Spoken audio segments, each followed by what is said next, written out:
Dneska se v rychlosti podíváme na konečnou fázi života tiketu. Mám tady tiket Úklid Pelhřimov, kde mi skončila úklidová firma, tak jsem potřeboval zajistit novou. Takže jsem tady měl nějaké tašky, které jsou vyřešené. Nakoupil jsem vybavení, připravil jsem smlouvu a je tady poslední taška, podpis smlouvy Javořická, to je ta uklízečka. Ona mi to podepsala, takže taška je splněna. Takže klik a mám to všechno splněno.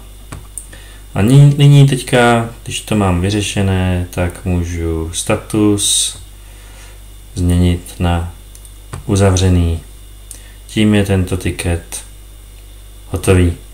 Vracím se do seznamu a tady v otevřených tiketech už ho nevidím.